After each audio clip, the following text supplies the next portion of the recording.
सुनकर देखो, सुनकर देखो, सुनकर देखो जी। ममता, राहुल, मोदी बोले, लिखे जितेंद्र जी।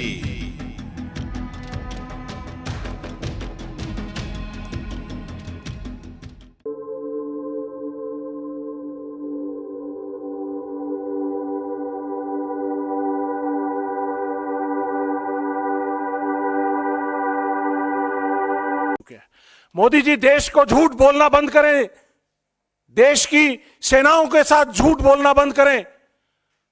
आप जुमलों की सरकार चलाते हैं। देश के सैनिक जुमले नहीं, ना तो बोलते, ना सुनते और ना समझ सकते। देश के सैनिक अपनी सरहदों के ऊपर अगर यही जुमले देने शुरू कर दे, झूठ बोलने शुरू कर दे, तो ये अग्रेशन और ये सरहदें हम महफूज नहीं कर पाएंगे। मेरे सैनिकों से झूठ बोलना बंद करो। आपने अपने कॉरपोरेट के साथियों को आज तक 14 लाख करोड़ से ज्यादा आपने उनके कर्जे माफ कर दिए हैं। एनपीए जो है उनको माफ कर दिया गया है। और क्या आपके पास अपनी सेना को देने के लिए 23,000 करोड़ नहीं है? 23,000 करोड़ आज तक टोटल दिया गया है और उसको कहीं पे आप 70,000 करोड़ बोल रहे हैं, कहीं पे आप 1 लाख करोड़ बोल रहे हैं। और इस तरह से जिस स्पीड से आप चल रहे हैं तो शायद हो सकता है कि पूरा का पूरा डिफेंस का जो 6,50,000 करोड़ का जो बजट है उसके बारे में भी आप ये बात करेंगे 2024 के इलेक्शंस के अंदर कि यह सब कुछ हमने वन रैंक वन पेंशन के अंदर दे दिया है। क्या यह सही है? सवाल पूछना चाहिए आपको पत्रकारों। मोदी जी से सवाल पूछिए, हमसे मत पूछिए कि आप झूठ क्यों बोल रहे हैं। मजाक बना दिया आपने इस वन रैंक वन पेंशन का। इसके साथ साथ आज हमारे पूरे का पूरा जो सैनिक समाज है, पूर्व सैनिक समाज है, नाराज है क्योंकि वन रैंक वन पेंशन की जिस तरह से इन्होंने ओआरओपी 1 के बाद ओआरओपी 2 के अंदर विसंगतियां पैदा कर दी हैं। हमारे जेसीओ जवानों को जो 12,500 करोड़ 12,500 रुपया पर मंथ के हिसाब से उनको कम मिल रहा है, उसकी लड़ाई हम जंतर मंतर पे भी लड़ रहे हैं, पूरे देश भर में लड़ रहे हैं। मैं जानना चाहूंगा आपके माध्यम से कि ये 23,000 करोड़ से लेके और जो 1 लाख करोड़ के बीच का जो 77,000 करोड़ का जो डिफरेंस है, आपने किन अपने पूंजीपति साथियों को दिया है? फौजियों को नहीं दिया, फौजी परिवारों को नहीं दिया, वन रैंक वन पेंशन को नहीं दिया। आपने किन अपने पूंजीपति साथियों को दिया है? यह मैं पूछना चाहूंगा आपसे। साथियों, इसके साथ साथ एक और बड़ा मुद्दा जो डिसेबिलिटी पेंशन का है। डिसेबिलिटी पेंशन, जब फौज का सैनिक कहीं लड़ते लड़ते घायल हो जाता है तो उसको दिया जाता है। डिसेबिलिटी के हिसाब से, जितनी डिसेबिलिटी है उसके हिसाब से उसको दिया जाता है। उस डिसेबिलिटी पेंशन के लिए इन्होंने एक नई पेंशन स्कीम लेके आए हैं जिसके अंदर डिसेबिलिटी को खत्म कर दिया गया है। डिसेबिलिटी पेंशन अब डिसेबिलिटी पेंशन नहीं रही है, इसका नाम दे दिया गया है इंपेयरमेंट रिलीफ।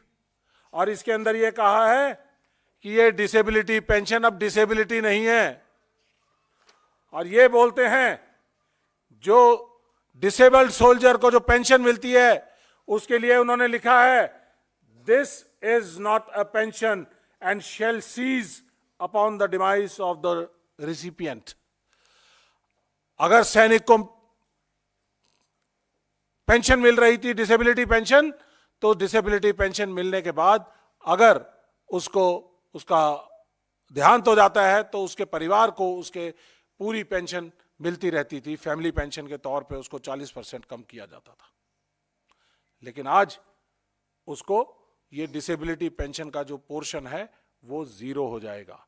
मोटी मोटी बात इतनी है कि अगर 100% डिसेबल्ड सोल्जर को 100 रुपीज पेंशन मिलती थी तो 100 रुपीज उसको डिसेबिलिटी पेंशन मिलती, 200 रुपया।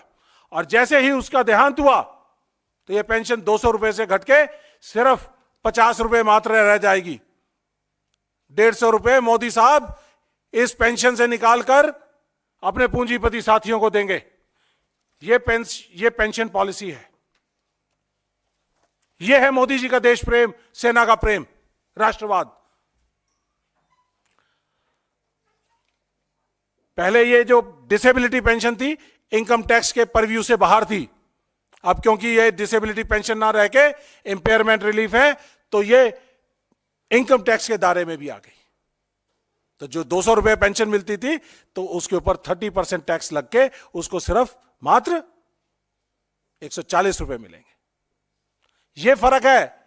ये जो आंकड़ों का हेर फेर मोदी सरकार कर रही है देश के सैनिकों के साथ, इसका कितना आउटले है? टोटल आउटले सिर्फ 4,000 करोड़। मोदी जी 14 लाख करोड़ एनपीए में आप माफ कर सकते हैं अपने सैनिकों को, पूर्व सैनिकों को जिन्होंने लड़ते लड़ते घायल हुए हैं, उनको 4,000 करोड़ नहीं दे सकते?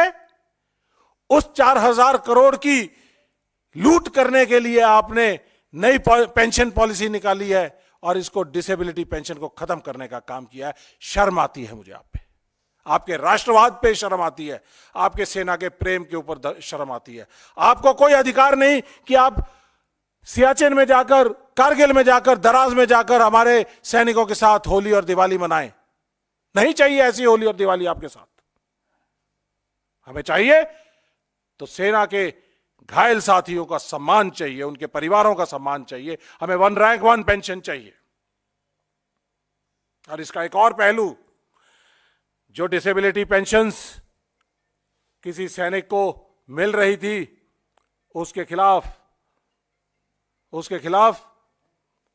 मोदी सरकार की मिनिस्ट्री ऑफ डिफेंस उनके खिलाफ सुप्रीम कोर्ट में जा रही है। आर्म्ड फोर्सेस ट्राइब्यूनल्स, उन्होंने जो फैसले किए हैं उन फैसलों के, सैनिकों के हक में फैसले किए हैं और उन फैसलों के खिलाफ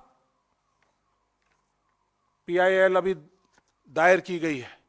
ऐसी ही पीआईएल पहले 2019 में भी दायर की हुई थी। और 2019 के अंदर इलेक्शंस, क्योंकि जनरल इलेक्शंस आ रहे थे, तो उस समय पर मोदी जी ने इसका संज्ञान लेते हुए वो सारे के सारे केसेस सुप्रीम कोर्ट से विड्रॉ कर दिए। आज फिर तकरीबन 3,000 के करीब ऐसे केसेस हैं जो डिसेबल्ड सोल्जर्स के आर्म्ड फोर्सेस ट्राइब्यूनल ने उनके हक में फैसले किए हैं और उसके बाद उसके खिलाफ सुप्रीम कोर्ट के अंदर और हाई कोर्ट के अंदर मोदी सरकार जा रही है। सुप्रीम कोर्ट ने कहा है कि जिस मेडिकल कंडीशन के अंदर आप एक सैनिक को सेना में भर्ती करते हो, तो रिलीज के टाइम पे उसकी वही मेडिकल कंडीशन होनी चाहिए। उसके तहत अगर उसकी कोई भी मेडिकल कंडीशंस में फर्क होता है तो वो सेना के स्ट्रेस, ट्रेन, लड़ाई और सब चीजों को संज्ञान में लेते हुए वो सैनिक की डिसेबिलिटी मानी जाए। ये कहा है उन्होंने, the Supreme Court has already ruled that the benefit of doubt is to be given to soldiers disabilities irrespective of manner of exit from service and whether the disabilities have occurred in peace or field। ये supreme court कह रहा है, मैं नहीं कह रहा हूं, supreme court ने माना है। लेकिन मोदी सरकार इसको नहीं मानती है। मोदी सरकार के खिलाफ, मुकुल रोहतगी जी के खिलाफ स्ट्रिक्चर्स भी पास किए गए और कहा गया कि this is causing loss to the state and embarrassment to the government. The Supreme Court had thereafter passed strictures against MOD for challenging settled pension cases by the AFT Armed Forces Tribunals। आज 2023 के अंदर ऐसे ही 3,000 से ज्यादा cases हैं।